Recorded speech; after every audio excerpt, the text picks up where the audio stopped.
This is Stacy McKibben with the Master Communicator podcast, where CEOs, senior leaders, and C-suite executives share their advice. It's 6 questions in 9 minutes because the best leaders know how to share their ideas concisely and quickly. Let's jump right in. Question number 1. In a few sentences, please tell us who you are and what you do.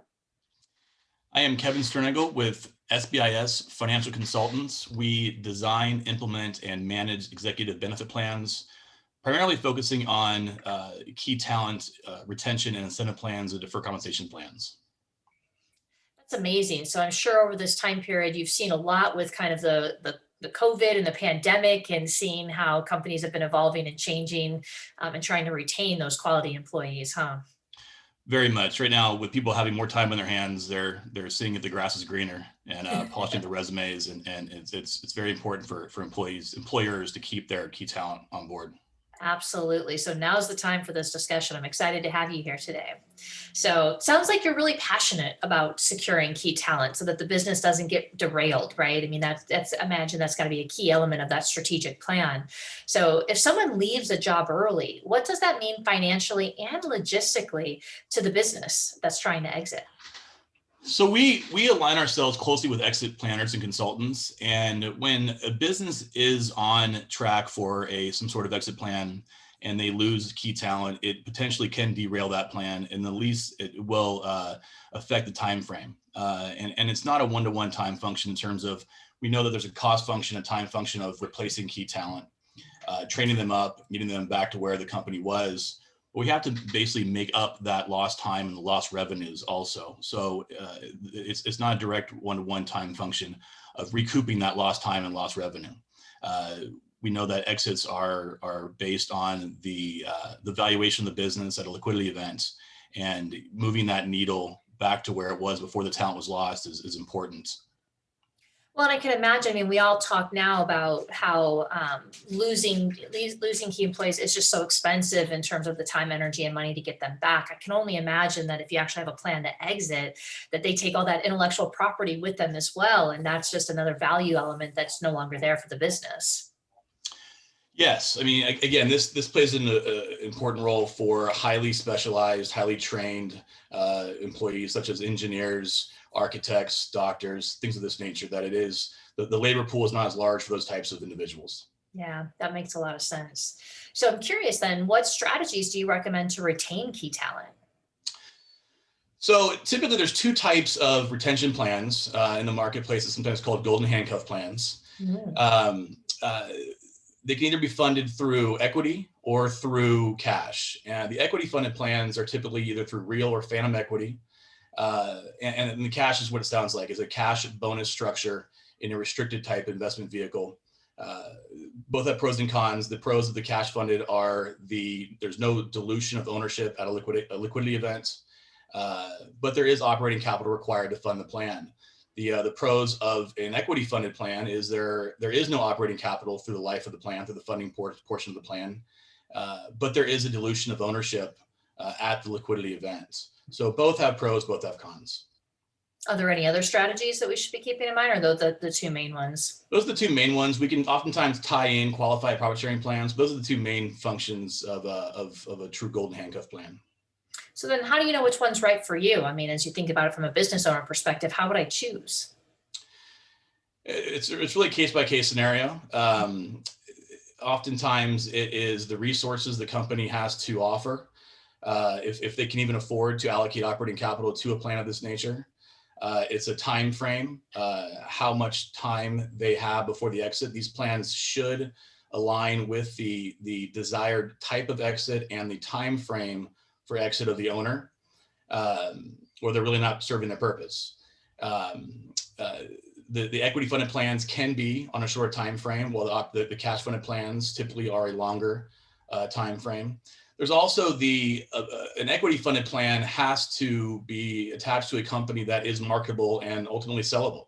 If you're not going to be able to have a liquidity event or through an M&A transaction or similar exit, an equity plan really will not be attractive in the eyes of the key executive that you are trying to retain.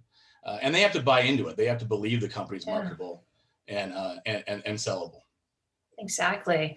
I'm sure in their mind, they have to want to be a part of that future as well. So it needs to be, and I think, an interesting trajectory for them. Otherwise, it feels like bad handcuffs, not golden handcuffs. They have to be, for an equity funded plan, they are going to be more entrepreneurial in spirit. They have to, kind of put on that business owner hat, understand that it's not quite as tangible. They're not going to be getting annual statements. They're not going to see contributions going into the plan and interest being earned in the plan.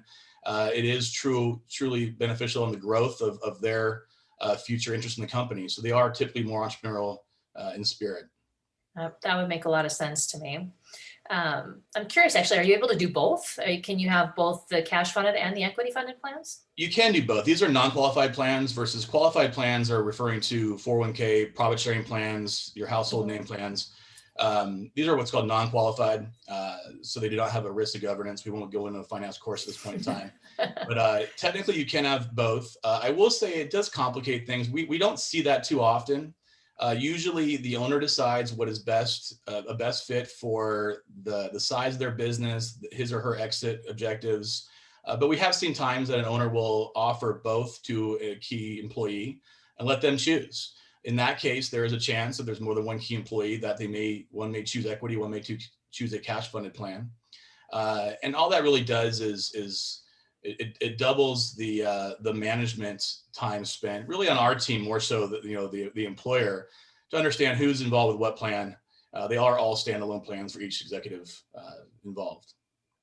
That's pretty cool. I mean, at least then it gives you some options and some flexibility to be able to meet the needs of the people you're trying to retain, which I think is kind of one of the key outcomes here. Right? Again, it goes back to, you may have a younger, more entrepreneurial spirited executive that likes the equity idea. You may have someone that's more focusing on retirement, that wants the more tangible cash funded plan, that they can actually see their statements, they can see how it's tracking, and they can put that towards their ultimate retirement plan. That's awesome. That's pretty cool. But you get me thinking, that word handcuffs, I can imagine sometimes makes people a little squeamish, golden or not, right? I'm curious, how do you approach the key employee with this? Is there, something that you should be mindful of, things to say, definitely not to say, When presenting this and structuring this, we really have the owner, the employer, put on the executive hat.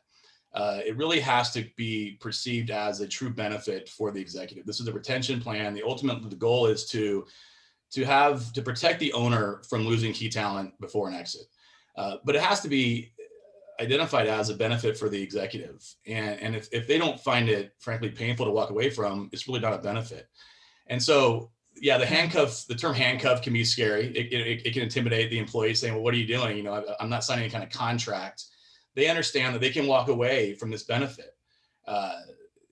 But again, the employer wants to make it attractive enough that it's painful, that they have to really think hard before they do walk away from this benefit, that they can get out of it at any point in time, and also make it more challenging for competition to court and successfully cherry pick your key talent. So that we do need to put on when myself and the owners are talking, we need to put on that executive hat to make sure that what the owner may feel is very generous, does the executive agree with that?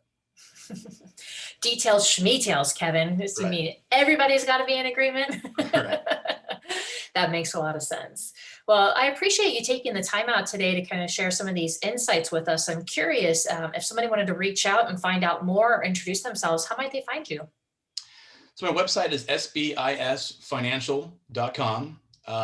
Best number is my direct number, 760-419-0477. I'm always available on that number, or my email is just kevin@SBISFinancial.com. All those email and phone numbers are on my website. So I appreciate this. This has been great. Thanks, Stacy. Well, I hope you do come back and join us again. I love to have people back on as repeat guests, and then you can, spout some more wisdom for us. That would be awesome. I would love to. Appreciate it. That's awesome. Well, cool. Well, thank you so much, Kevin. I appreciate it. And this is Stacy McKibben with the Master Communicator Podcast. For more ideas and insights, please do go check us out at www.concilioteam.com. And we look forward to seeing you again next time. Take care.